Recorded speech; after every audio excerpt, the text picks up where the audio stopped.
Be sure to like and subscribe to Starbound here on YouTube. It ain't much, but it's honest effort. I've always disliked these gatherings. What use is there in grandstanding, sad ceremonies, and festivities for the accession of yet another race of miserable, weak-willed worms? There are hundreds of these so-called species throughout the galaxy. Their planets are so calm and secure that it is a given for intelligent life to arise. It's like enjoying the emergence of a star. Every morning, it is inevitable, expected. There is nothing unique about it. And yet, this Republic Council of such races persists on staging these new species presentations every time. It occurs the same manner every time as well. Some tiny, feeble, pale, and thin-skinned race of intelligent pacifists strides out to boldly convey just how mundane their world is, to tell of their peaceful culture and the all-too-predictable course of their history. They attain self-awareness. Their intellect allows them to produce crops. Their numbers become too vast for their planet, and so they unite to build space-age technology so they may exit the clutches of their world's gravity well. These folks have no notion of genuine gravity. A precious fraction ever engage in combat before their climb to space, and even then it is seldom anything more serious than a minor skirmish, killing maybe a few hundred lives. And then they deem to call it a war. Natural disasters are so rare that most of them go through a decade of culture shock upon learning that it is even possible for species to evolve on a world that has a persistent light breeze, let alone a hurricane or an earthquake. My people went through shock as well, but for entirely different reasons. When we first took to the stars, we were shocked to find it possible for anything but the cruelest environments to produce intelligence. We expected such plain and safe worlds to lack the driving factors needed to justify such evolution. Yet, the fact that we alone are the only species to have ever evolved on what the rest of the galaxy calls a deathworld is proof of precisely the opposite. For a time, we basked in it, using the fear the others had for our might, our durability, our everything. We muscled our way into positions of power. It worked too well. Now, there are few to truly challenge us. If not for the fact that biological advantage holds little true sway in wars conducted from the bridges of command vessels, we would likely have sole rulership of the galaxy. But even our history of wars and combat is not enough to overcome the might of the Republic fleet. So instead, we are relegated, stereotyped as the mindless brutes, the walking masses of meat and muscle who know only how to hit things. For all their so-called intelligence, they understand so little of our culture. We have scientists, too. We have art, music. Even with the toughness of our scales and the sharpness of our teeth and claws, intellect was always our greatest weapon. Yet they perceive nothing but the latter. How could they? The notion of struggle is strange to them. The only problems they have to solve are those of technological limitation, curing genetic diseases or optimizing their agriculture. They do not know what it is like to endure a freezing tundra or a blistering desert, only that they had to spend decades researching technologies to create temperature-controlled buildings to place in such environments, if they even bothered trying to colonize them in the first place. So it is that I, Varaxian, fourth son of Emperor Var of the Var Empire, have been sent yet again as a Var delegate to the Republic's petty induction ceremony. My father has to send someone, even if only to pretend that we're as enthusiastic about this as the rest of the Republic. Without such showings, other species would believe the allegations that we're gearing ourselves for war. The fools, as if we ever wouldn't be. So backwards are they that they cannot fathom the idea of better safe than sorry, or the necessity of the military to protect domestic order. I lay aside my irritating thoughts for this unpleasant process, since it is about to commence. My father has established a practice of having me explain the events merely to spare himself the misery of viewing a tape. So it is I that must push myself to pay attention, no matter how predictable it may be. Delegate Var, I believe. You may wish to pay special attention to this one, remarks Delegate Dry on the seat opposite to my. Dry is a representative representing the Jaith Combine, who are the ones who initiated initial contact with this new species, and therefore are already aware with their details. I only accept my seat next her since hers is one of the few peoples who even remotely understands my own. They evolved syncretically alongside another group on the same world, and, for a short period, came to blows over control. The only other faction in the entire Republic that engaged in what my people would call a true war, even if the scale of it was small and its duration short before they opted for cooperation. But I digress. What, did this one have another so-called war? How many times is it this time? 10? 100? Perhaps the reason you bothered speaking to me is because it's finally above 1,000. But she just chuckles, most unpleasant chirp of her more primitive Avan tones. Just pay attention, I swear you'll truly enjoy these. I doubt it, but good, I will humor you. I have little option in any case. I'd prefer endure torment than my father's. Rage. It starts. Delegate Dry rises, declaring via a projection device. Delegates of the Republic Council, welcome all of you and thank you once again for attending this most illustrious of occasions. Today is a celebration, because we are joined by a new representative to the Council, for a new species just lately discovered by my people, the Jaith Combine. Hailing from a frontier sector near the undiscovered arms of the galaxy, they are the farthest yet from the center of the Republic. Yet, let not the distance mislead you. They are a sophisticated people. But I digress. This is their opportunity to shine. I give now the floor to Delegate Smith of Humanity United. She sweeps an arm downward to the middle of the council room. There sits the new delegate, the new member of the new species, behind the podium with a projection gadget fitted with a translator to Galactic Standard, so they may talk to the full council surrounding them at once. As I anticipated, pale and, plainly, thin-skinned. I can see the flow of their blood with every beat of their heart pretty plainly. However, I am somewhat amused to notice that they are not quite so feeble as normal. I can see a pretty large musculature, albeit I do not know how much of that is truly functional. Species from planets with exceptionally low gravity typically acquire enormously inflated and swollen body forms. It also has fur on its head, and face, but not very much, still more than most, but no claws. Its teeth are square, albeit I do see a minor number of pointy ones. Omnivores, then. It talks, however its pitch is rather deep. That ultimately means nothing. Thank you, Delegate Dry. Ladies, gentlemen, and others of the Republic Council, I am Delegate Smith, John Smith, to be exact. Human names have the general individual family pattern, while there are individuals who have extra names in the middle, or who place their family name first. Intriguing. Variety in the names, very uncommon, close to our customs in fact, but I do not think any of my people would dare place their personal name before their clans. There are a few who love their acquired titles more so than their blood. It continues. My people call themselves human, humans in plural, and humanity, when referring to all of us at once.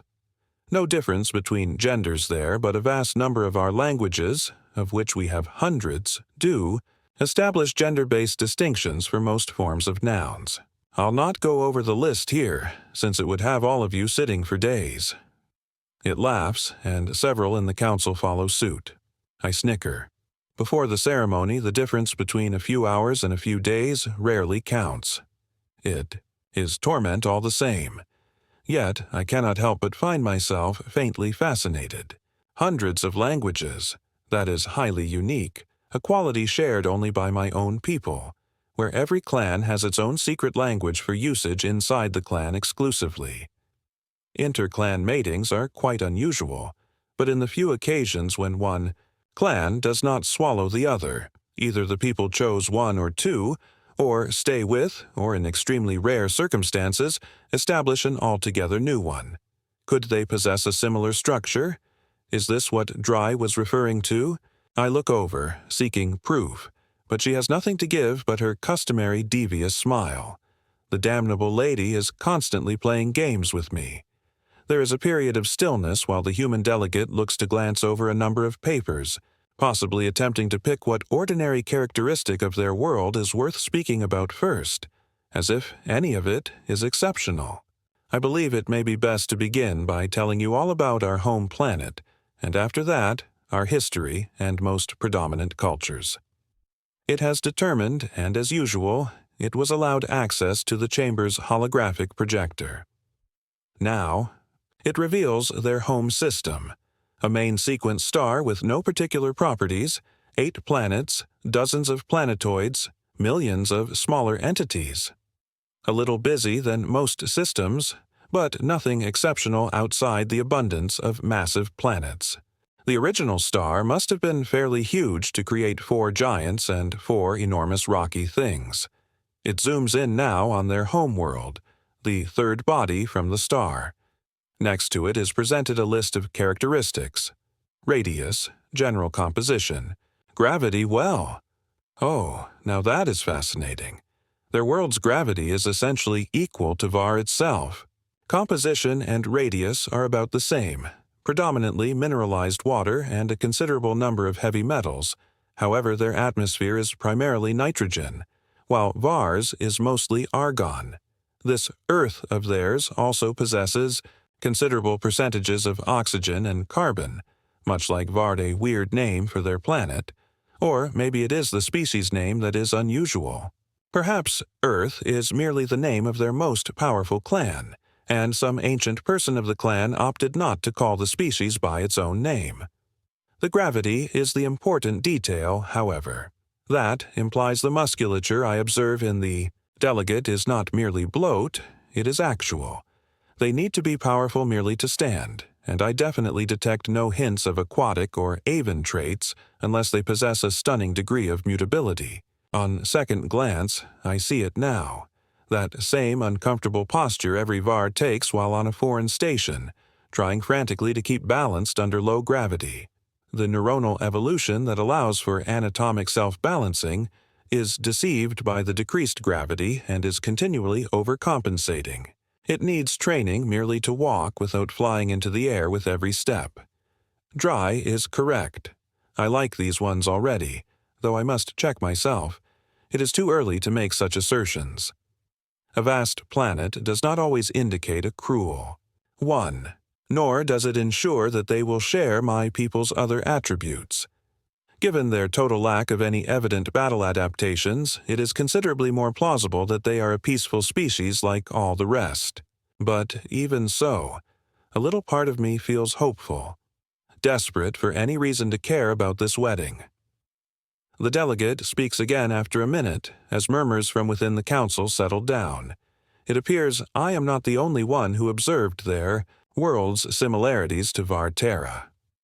Mother Earth, though we usually just call it Earth, which I am somewhat embarrassed to say translates to just dirt. Not very original, I know, but that's what our forefathers came up with, and we've no desire to alter it. The most significant aspect of our world is the water. Nearly 70% of its surface is covered with it, and 97% of that is so deeply mineralized that it's dangerous to us. Not to mention that our Industrial Revolution further poisoned it with really absurd levels of pollution and industrial waste, though with the help of the Jaith Combine, we have been progressively correcting this. Poisonous water covers the great bulk of their planet. Var's surface is likewise largely water, although it is not hazardous. We depended upon it, in fact, in our most rudimentary days. Though they indicated that it was hazardous owing to mineralization, Var's waters are also mineralized, so maybe it is only that they cannot digest large doses of alkaline metals. Weak, if so, but to have lived despite such a constraint, on a globe where just 3% of its water is drinkable, that at least merits admiration. As a result of this, humanity evolved primarily in inland regions on the largest continental landmass, though it didn't take long after we gained significant intelligence to spread all over the world. While humans developed in one of the hottest and most dry sections of our world, Our capacity to live was adequate that we could tolerate the toughest circumstances our planet has to offer. It elaborates before switching the holographic projector to avian eye views of undulating landscapes of astounding variety, a staggering number of which bore close similarities to VAR, only with far more greens, browns, and blues rather than reds, purples, and blacks, scorching deserts that boil in the day and ice over at night, lush rainforests loaded with hundreds of kinds of toxic and venomous plants, insects, and animals, and enormous predators, vast, cold tundras and ice shelves with practically no resources to speak of, wide-open meadows, deep woods, isolated, islands, you name it, Earth has everything, yet humans survived it all before ever adopting agriculture. The council room is filled with gasps, oohs, and ahs. A not-so-subtle number of gazes shift towards me. There were few who did not. Quickly draw the link. This is virtually precisely the same presentation as that delivered by my 5 times great-grandfather, Emperor Varnoan the Diplomat, when he presented our species to the council. He had done preliminary study on the true species we were, to stand with and recognized how secure their planets were compared to ours, and so chose to stress this distinction in order to win the terror and respect of the whole galaxy. And now, Delegate Smith John of Earth is doing precisely the same. I am no longer slouching in my seat. In reality, I am no longer seated. I stand in reverence. The human did his homework, and I am not so uncouth as to let it go unacknowledged. There are none in the council who do not aware of this unique tradition of my people.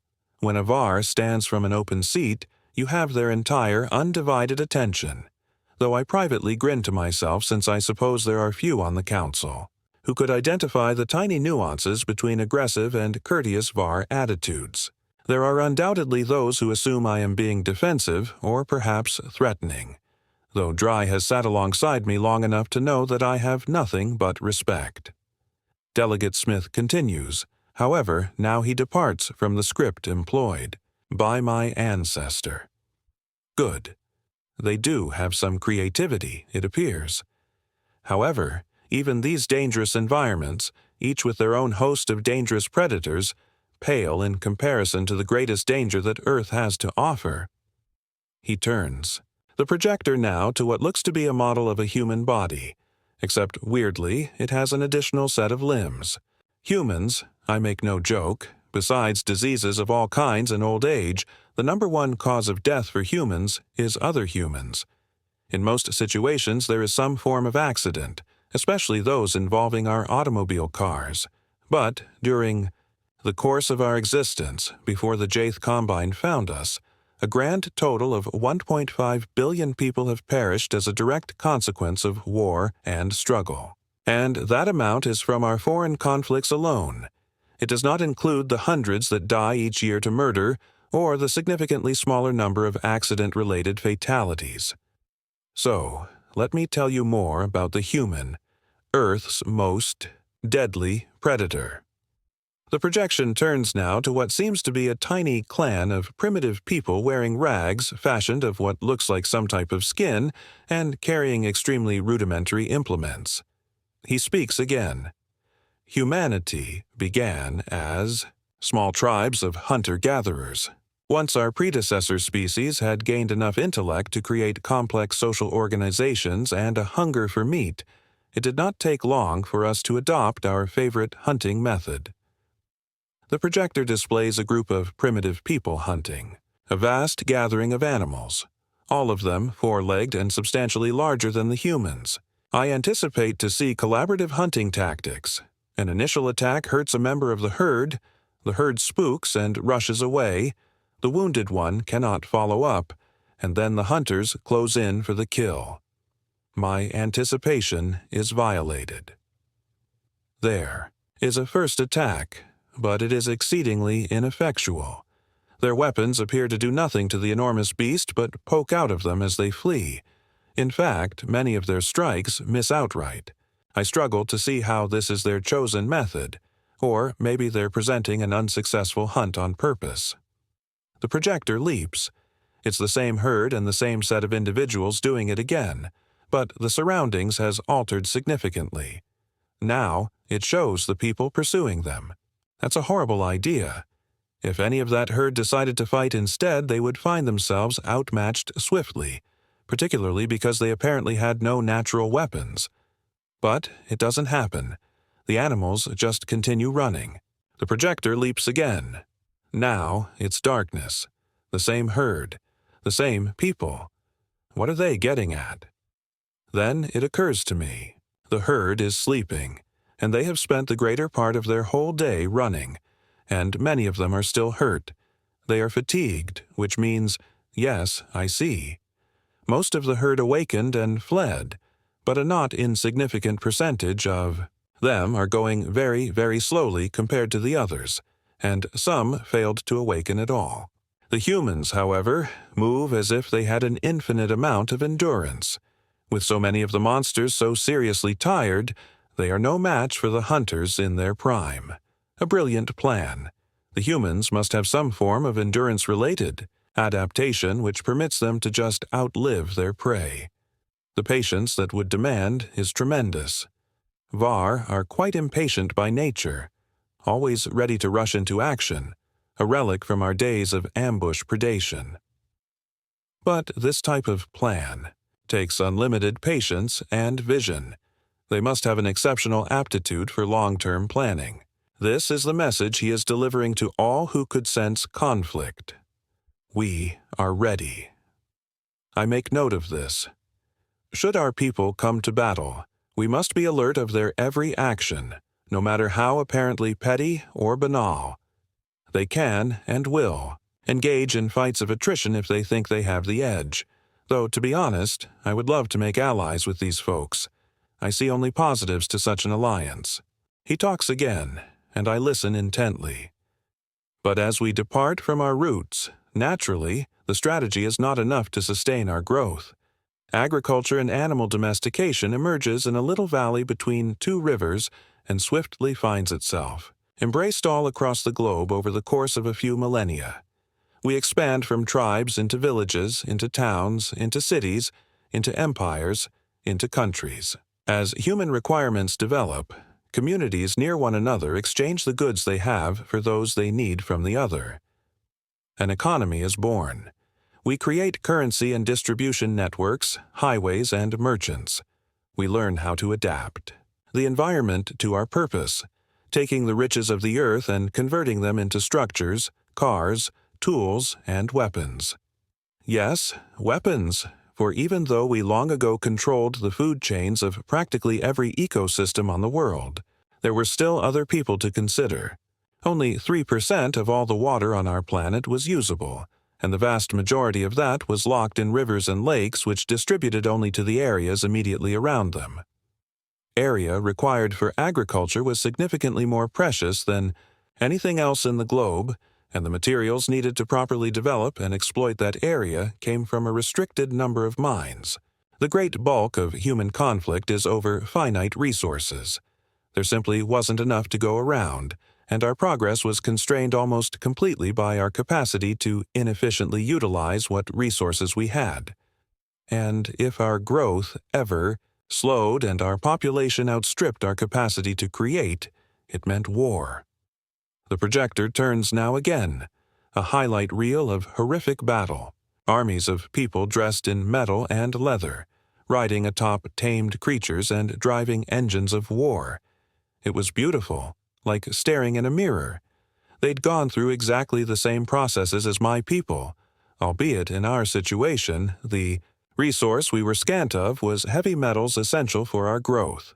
Without it, our bones would become weak and fragile, and therefore wars surrounding locations where iron, copper, and other metals were prominent was frequent and pervasive. The film continues, demonstrating how the magnitude of the fights vary, and how the technology develops. Their armors shift from metal to fibers, their weapons from blades to projectiles of ever-increasing ferocity. They produce massive vehicles, flying vehicles, underwater vehicles, guided missiles, and yes, the notorious atomic bomb. once deemed the unique nightmare offspring of VAR destructive inclinations, now shared by the Republic's newest species. They do not reveal more than that. Understandable, since anything more contemporary will be stomping over their present guns and armament secrets. I am sure they do not desire to divulge. He continues, "Of course, resources aren't the only thing we ward over." Oh, what is this? Humans are prideful, spiteful, and vengeful. We do not take insults lying down, and we frequently carry grudges.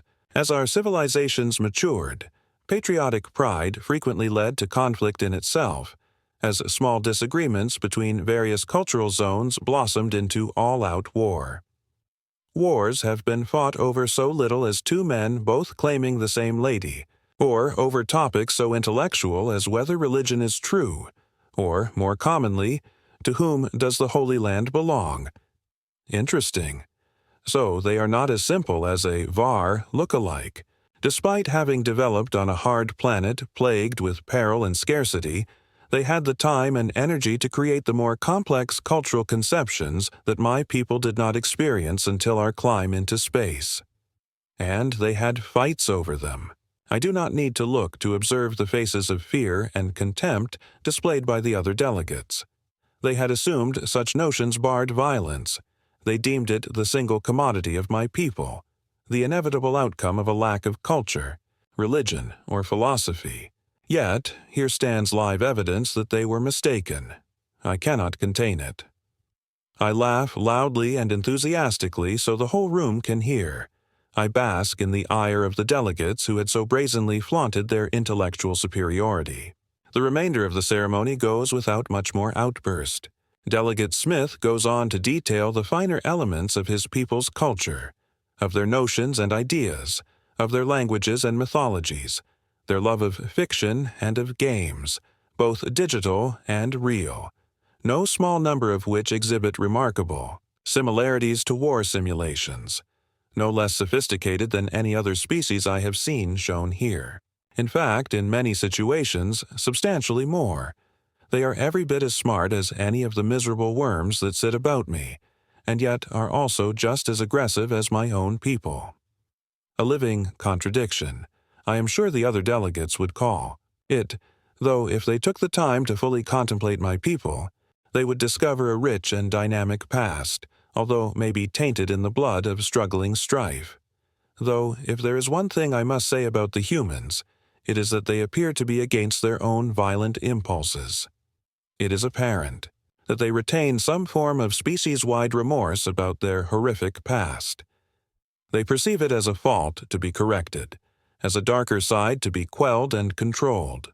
It is not for me to condemn their ego, but if I were to offer them advice, it would be to end silly denials of their real nature, to accept what and who they are and find methods to gratify their cravings without losing control.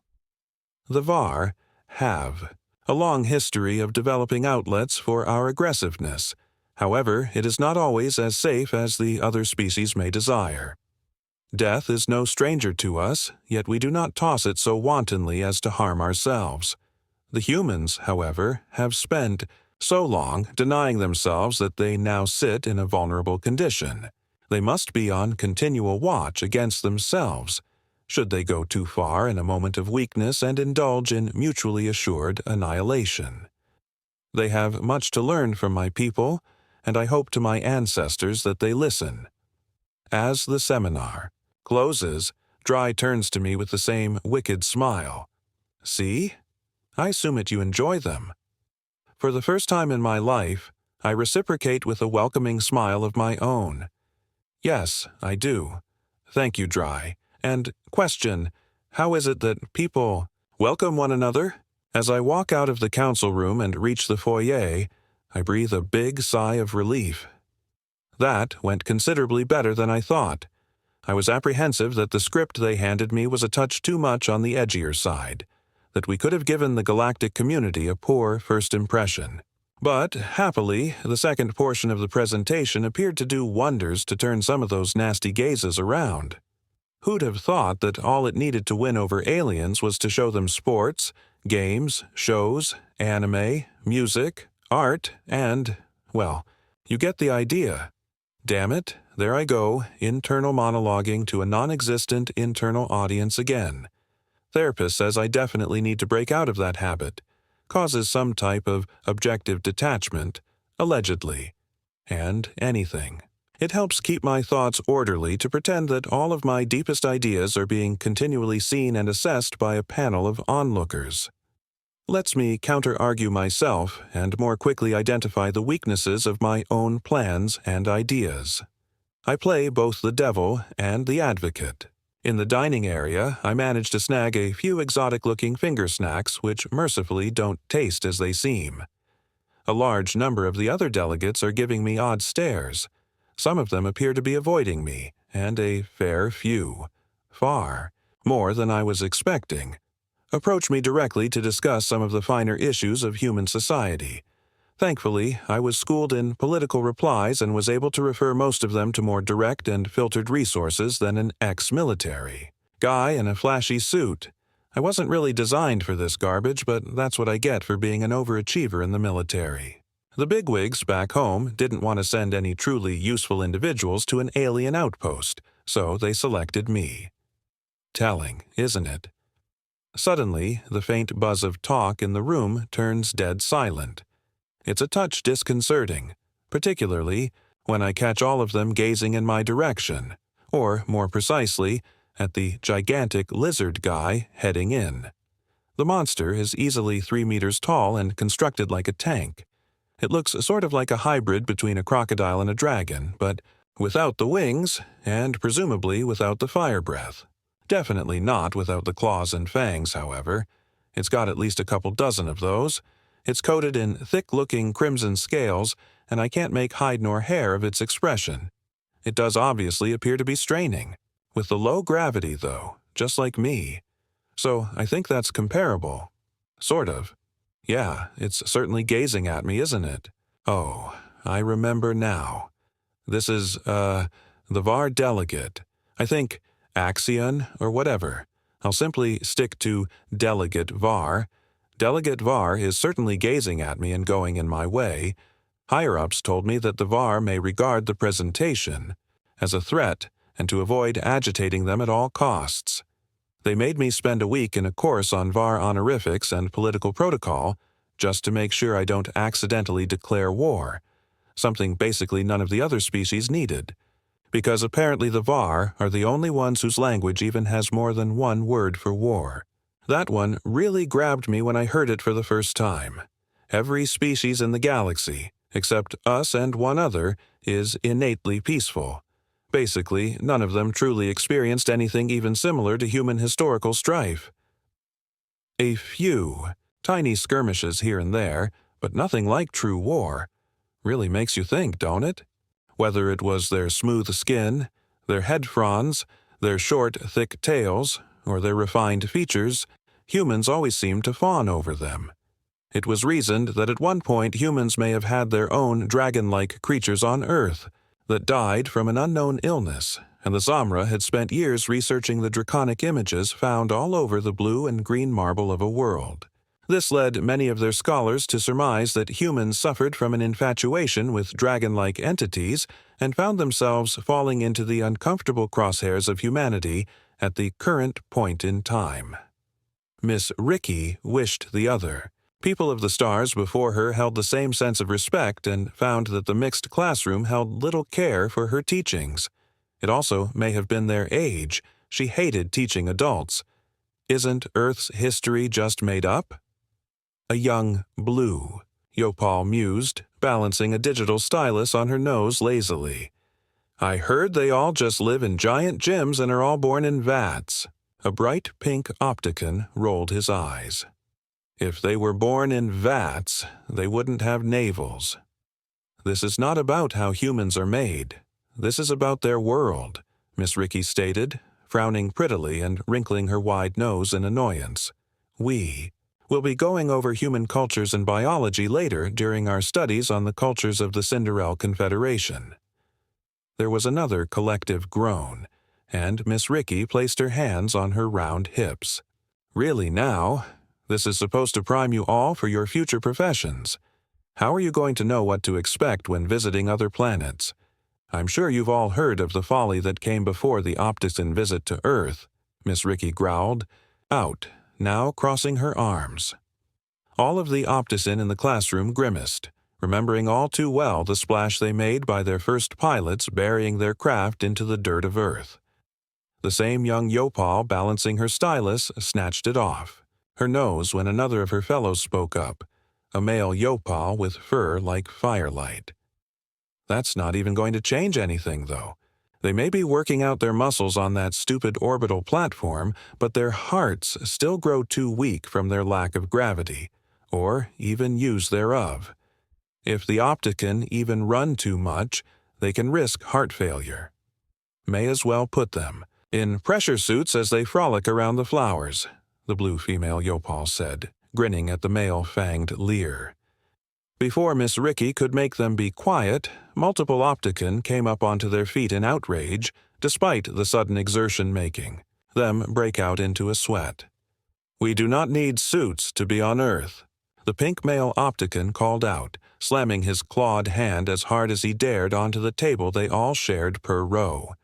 We can earn our way through strength like the rest of you. A yellow female Opticon rounded on the blue female Yopal. All of us have been working out. Our entire base converted into gravity chambers so we can toughen ourselves up. Long enough. All you did was hide and mine asteroids the entire war, the blue female Yopal growled out, leaning back in her seat smugly. Miss Ricky slammed her thick hands against her own table, rattling her data slates and causing her mantle of jewelry to rattle against her shoulders. That is enough. Sit down now. I will not have this divisive talk in my classroom.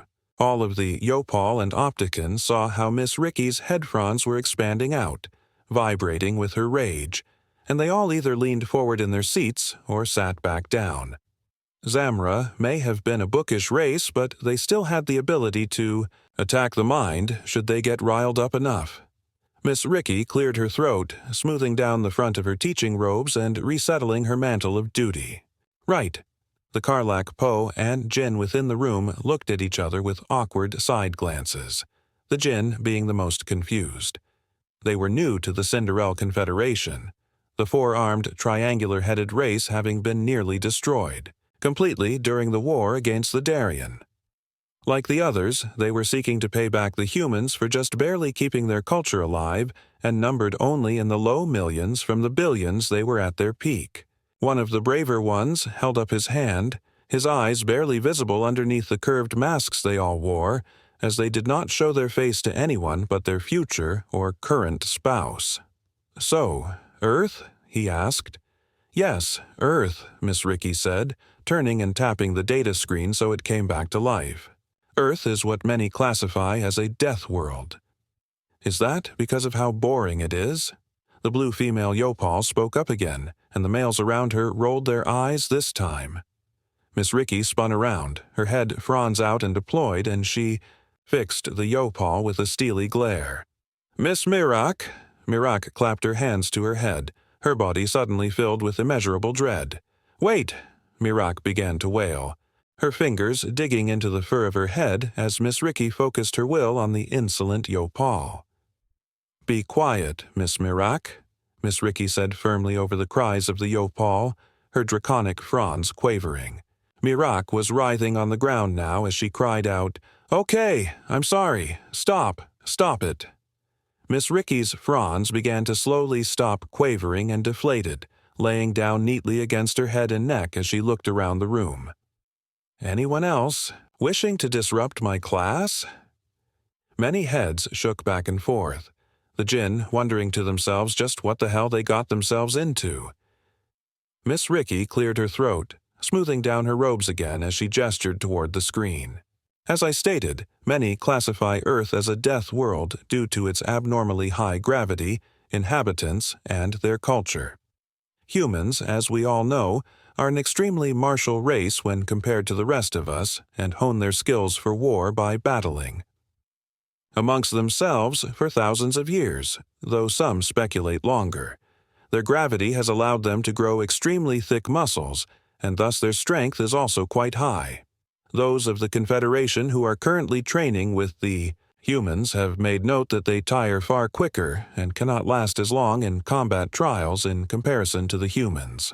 Humans currently training on other worlds in agreement with the military exchange program have made a mockery of them, dominating the training with ease, Miss Ricky said, tapping her fingers together and making the data screen flick through multiple pictures of humans throwing Yopal like sacks of grain through the air or bending Zamra nearly in half during melee combat trials. While clever, they lack the focused intelligence that the rest of us possess. But that is not to mistake humans as stupid. They are highly dangerous, predatory beings that can think extremely quickly and make calculations on the move that even the Opticans struggle with. They merely lag behind in raw intelligence, but there is a notion that they may not lag for long. A juniper-colored Yopal raised his hand, and Miss Ricky pointed to him. Then why haven't humans taken over the Confederation, then? If they're so powerful, then why not do what the Darien tried? It is a fair question, Miss Ricky said with a smile, then tapped the pad of her middle finger to her thumb. The screen switched over to another set of slides, showing humans laughing and smiling with other races. They are an extremely sociable race and appear to like us, so they are not being outwardly aggressive. Some humans have coined the phrase, take and give, when it comes to working with them, and they are only outwardly aggressive should they receive aggression in the first place. A female djinn raised her topmost arm, giving her little hand a wave. Is that why the Zamra have a non-social engagement clause with the humans? Miss Ricky blushed, having not assumed the djinn were even aware of that. She cleared her throat before speaking, lacing her fingers together. Ah, well, when we first made contact, the humans were enamored with us, and our Council of Leadership feared for... I heard they were seducing too many Zamra women, a Karlak said with raised, scaly brows, his head giving a little shake of humor. Half the landing party went off mission and have yet to even leave Earth, leading Zamra leadership to panic they were causing social issues. Yes, Miss Ricky said shortly, giving her head a shake because her tendrils were starting to slightly flare in embarrassment. Our Council of Leadership feared that it would cause a social death. How curious, the female djinn murmured, tilting her masked face slightly. So, a death world in more than one way. That is due to the sociology of humans, Miss Ricky agreed, tapping through more slides slowly to let the students look.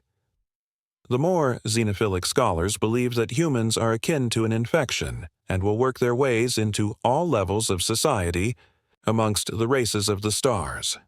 However, despite this outlook, all those who meet humans appear to find them good company, and it matters not how the other races look. Just last week, one of the gelatinous ogre, they themselves made a human friend, and it dragged the entire race out of an emotional slum. A. Poe raised his hand. Aren't the ogre just a race of intelligent jellyballs that live in suits? I heard they have tentacles that work little nodes in their suits to make it move. They are a highly advanced invertebrate peoples that were only just recently found on their planet. Of course, no one wanted to really work with balls of slime with tentacles, so they have been ostracized by the races at large. Humanity, however, finds them curious. Miss Ricky mused, but then turned back to the data screen. Besides its gravity, Earth has multiple biodomes due to humans not seeking to control their planet's weather or temperature. As you all well know, the Confederation at large practices tempering to make sure all planets are as comfortable as possible for all those visiting. Earth, however, does not do this. Miss Ricky waved her hand at the screen, and it zoomed in towards a flat image of Earth and its zones of temperature. Some areas can go as low as 35 degrees Celsius or 135 degrees Celsius. As to human measurements, on the other hand, it has been recorded as being as hot as 34 degrees Celsius or 134 degrees Celsius. They don't live in those areas, do they? A male Yopal asked, staring up at the screen in confusion. And why would they just allow temperatures like this? I couldn't tell you why they allow it. Miss Ricky shrugged, speaking matter-of-factly. But some of them actually do live in such locations or vacation there for the challenge of surviving it. This is not even a new phenomenon, as humans have been raging against the weather of their planet for nearly as long as they have been fighting themselves. But why? Apo asked, not even bothering to raise his hand. Miss Ricky pursed her thick lips for a moment, then shrugged again. Maybe due to the fact that they mastered all the other predators of their planet and see the planet itself as their last remaining challenge. This is seen in their sports as well, many of which are outlawed for other members of the Confederation to try. What kind of sports? A female djinn called out in excitement, nearly coming to her feet. Is there wrestling? Miss Ricky giggled politely, quickly tapping her fingers to her palm to switch slides over to human sports. Oh yes, quite a few that are all very much allowed by the Confederation, but extreme human sports are outlawed for their death rate. They have sports where they die? The djinn asked again. Quite a few, actually, Miss Ricky said.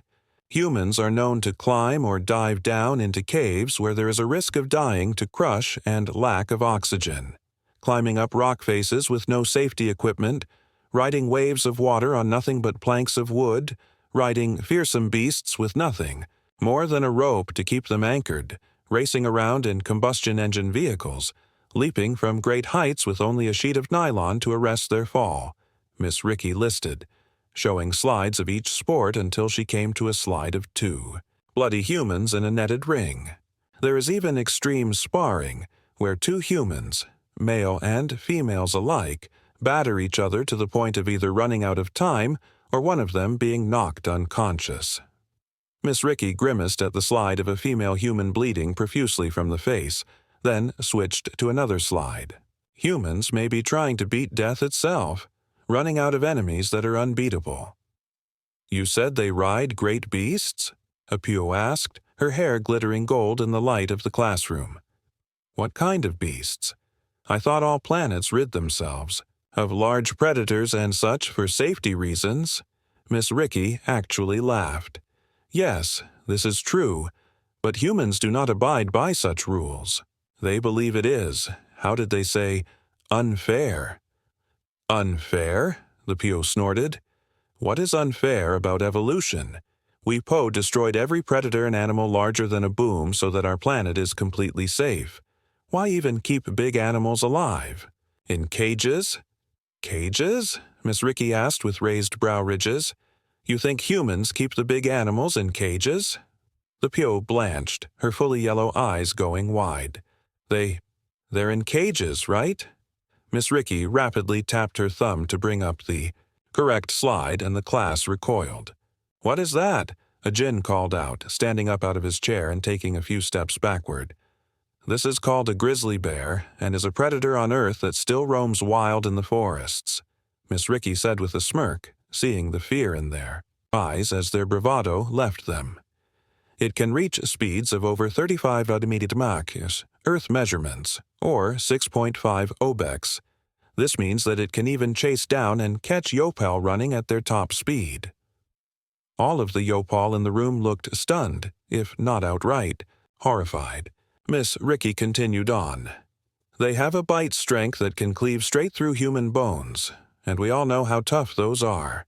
This animal is called a lion, and it can run up to 37 mm in short bursts during ambushes and has the same bite strength as the grizzly bear. Then there are cheetahs, a land predator that can get up to 80 mm in speed and has a bite force under that of the lion. And it does not stop there. Miss Ricky kept clicking through the major land predators of Earth, then to the ones that lurk under the water as well.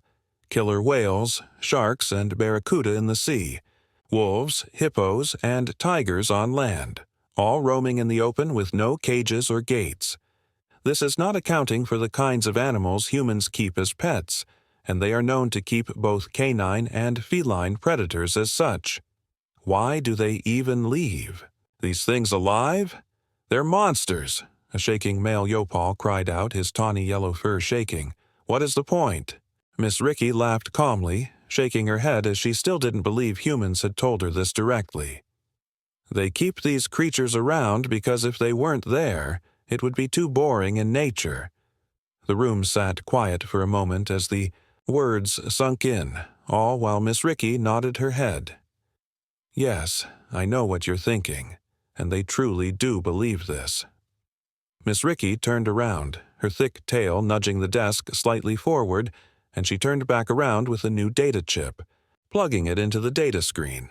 Nature would lose, as they say, its pizzazz, the extra spark that makes it just a little bit more special. She quickly tapped her palm with her finger, bringing up multiple pictures of prowling Earth predators on both land and ocean. Humans believe that their world is healthier with these predators in place. It is by far the most perplexing note of the human culture and has befuddled the Confederation ever since they joined. Humans not only seek to leave their world as untouched as possible, but seek to keep the natural order of it intact, even if that means deaths of their own race at the whims of these animals. Humans have been chased, killed, and eaten by these land predators before, some even as recent as last week when a human hiker was chased and killed by a black bear. And then they killed all the black bears, right? A female Karlak asked, holding her hands out, palms up. If the animals killed a human and proved themselves a threat, then they were removed? Yes, Miss Ricky nodded. Oh yes, they found the bear and killed it, but only that one bear. That doesn't make any sense, the Karlak murmured, tapping at her chin. What is the point of just sacrificing yourself to these animals? Miss Ricky exhaled as she thought, tapping at the data screen with a claw. I think they are as much a part of their planet as everything else, and I am one of the few who believe that humans do gain power from their planet. Those who think the same as I do have come to a conclusion that humans need to keep their planet in as much of its natural state as possible in order to keep being as strong as they are. With danger still lurking around every bush and shrub of grass, they don't fall complacent. With toothsome predators lurking beneath the waves, they don't assume they are safe even when standing in a stream. If a human falls prey to the predators of old, they are seen as weak, and the planet itself has filtered them out. While the weather and gravity are bad and worthy of having Earth labeled a death planet, it is the presence of these land predators that truly makes the warning label stick.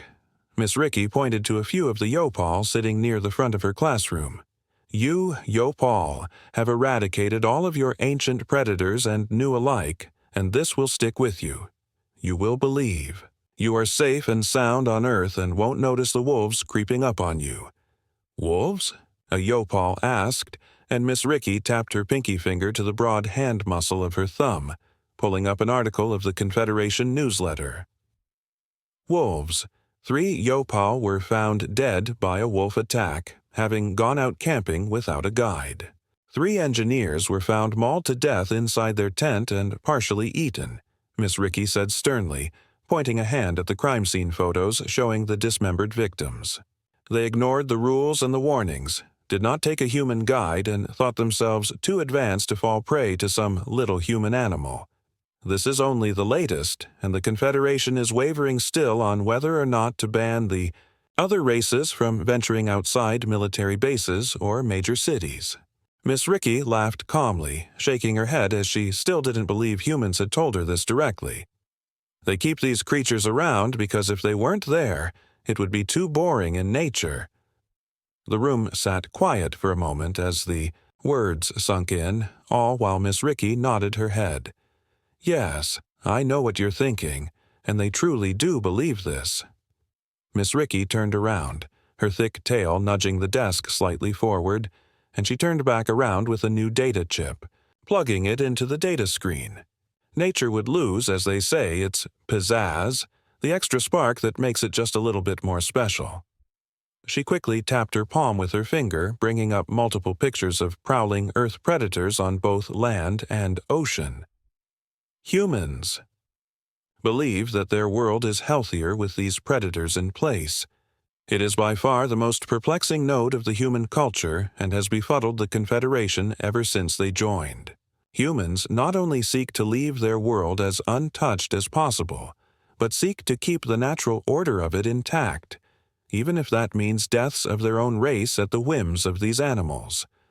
Humans have been chased, killed, and eaten by these land predators before, some even as recent as last week when a human hiker was chased and killed by a black bear.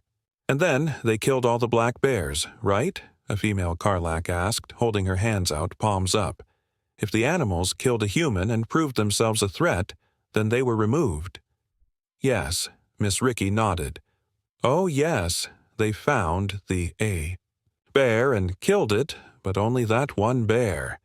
That doesn't make any sense, the Karlak murmured, tapping at her chin. What is the point of just sacrificing yourself to these animals? Miss Ricky exhaled as she thought, tapping at the data screen with a claw. I think they are as much a part of their planet as everything else, and I am one of the few who believe that humans do gain power from their planet. Those who think the same as I do have come to a conclusion that humans need to keep their planet in as much of its natural state as possible in order to keep being as strong as they are. With danger still lurking around every bush and shrub of grass, they don't fall complacent. With toothsome predators lurking beneath the waves, they don't assume they are safe even when standing in a stream.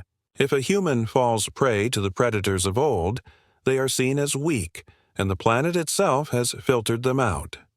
While the weather and gravity are bad and worthy of having Earth labeled a death planet, it is the presence of these land predators that truly makes the warning label stick. Miss Ricky pointed to a few of the Yopal sitting near the front of her classroom. You Yopal have eradicated all of your ancient predators and new alike, and this will stick with you. You will believe you are safe and sound on Earth and won't notice the wolves creeping up on you. Wolves? A Yopal asked, and Miss Ricky tapped her pinky finger to the broad hand muscle of her thumb, pulling up an article of the Confederation newsletter. Wolves. 3 Yopal were found dead by a wolf attack, having gone out camping without a guide. 3 engineers were found mauled to death inside their tent and partially eaten, Miss Ricky said sternly, pointing a hand at the crime scene photos showing the dismembered victims. A female Yopal stared up at the images with open horror on her face, her pawed hands coming toward her cheeks. They were eaten? Eaten, Miss Ricky said in a low tone. This event happened only days after a Poe was nearly mauled to death by a creature only known as a honey badger, having been training on the landmass known as Africa. He had strayed too far off the path and mistaken the animal for a cat. A Jinn raised her hand, looking up at the screen as Miss Ricky showed pictures of the 2 creatures side by side. Did he live? Just barely, Miss Ricky replied. The creature had severed several critical arteries in their legs, and the humans had to apply pressure wraps to keep him from bleeding out in the grasslands. Miss Ricky then folded her arms under her chest. Humans thrive in these conditions of danger, and it is why all of you must exercise extreme caution if you find yourselves on Earth. You are not built like humans and do not have the honed minds of them. There is even a rumor of humans having a 6th sense, an innate way to know when danger is near without ever setting eyes on whatever it is that is threatening them. We believe this was instilled in them by other creatures. Marak turned her head towards Miss Ricky, having been staring at the slide showing an Earth timber wolf. Other creatures? The things we believe the humans did try to exterminate but have failed to do so. These beings are cemented in their folklore as things that even frighten humans and are rare, hiding in the deep woods or far underground, Miss Ricky said as she turned the slide to a horrifying creature sporting gnarled horns on its skull head and grotesque dangling limbs. These are creatures known as skinwalkers, a horrifying biological monstrosity that, while first thought to be made up, have been confirmed by leading Yopal and Pew biologists. Traces of these beings have been found in a mountain range known as the Appalachians, and stories of them lead us to believe they were the first true apex predator that the humans had to tackle. There were others, but this is one of the few still alive on the planet, and we are still looking for others." Miss Ricky then chuckled, rubbing at her temple. "Then there's the issue of humans wanting to bring back some of their old land predators with the help of the Yopal breakthroughs with bringing some of the more mundane animals back to life, such as the Irish elk and Poe." Incensed, the humans. There is now news that the Tasmanian tiger now roams the world again, and the humans are setting their sights on old. "Oh no," an Opticon gasped out, clasping his talons to his face. "They've been dreaming of this. I've seen the old recordings." Miss Ricky held up a hand and cut the Opticon off. "Humans are banned from bringing back the giant lizards. It's already been addressed. Believe me when I say that nearly every citizen of the Confederation has seen what used to live on Earth via their historical recordings, and no one is keen to see them back on that planet, or anywhere else, for that matter." The room murmured, their thankfulness that the humans were being curtailed to that degree at least, but also had a curious wondering about just what else lived on that planet so long ago.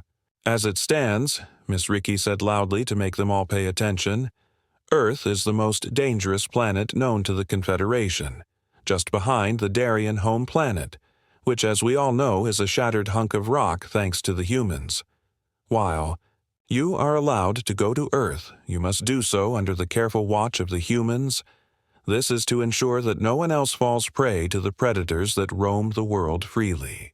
And yes, while it is extremely counterintuitive to keep such predators alive, it is part and parcel of human culture and their way of life to be predators that allow other predators to live. It should also be known that this is just how humans are. They are the top predator and take power from letting others live by their own choice. Grizzly bears do not stay living because they are scary to the humans. Humans allow them to live because they hold the power to delete them from existence overnight. From powerful predators such as humans comes the need to dominate, and this is the fourth reason why Earth is considered a death world. Humans themselves are considered a danger that must be met with keen intelligence in order to not fall prey to them, and this is thankfully still on a micro scale when interacting with humans. Remember that this is a race that allows other larger, deadly predators to exist, so they too may stay strong and keep their planet healthy.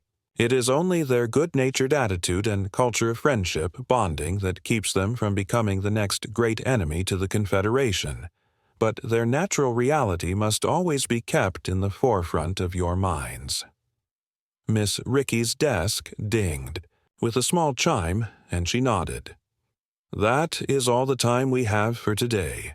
You are all dismissed."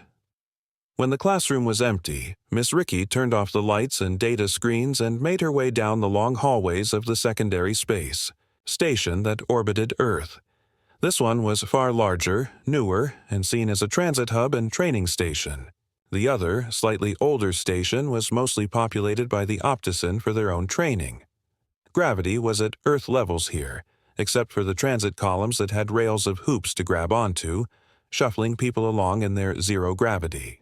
To the station level they sought. Due to the length of the station, elevators were seen as too cumbersome, and this method was used instead. Miss Ricky took a loop, and it dragged her through zero gravity towards the living quarters. She got off at her level. The gravity eased back into Earth gravity as she walked past the bulkhead, making her way towards her HAB unit. She placed her hand onto the reader, and the door unlocked with a sharp click. Miss Ricky stepped inside, grinning widely as the human inside turned around, wiping his hands on a dish towel. "Well, well, there's my little space dragon.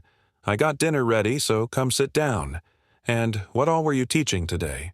the man said, rolling his shoulder as he threw the towel into the sink. Miss Ricky's grin widened as she closed the door behind her, stepping into the kitchen with graceful sways of her hips. "Oh, just how dangerous humans are. A quick reminder to hit the subscribe button. Only 4% of my channel is subscribed.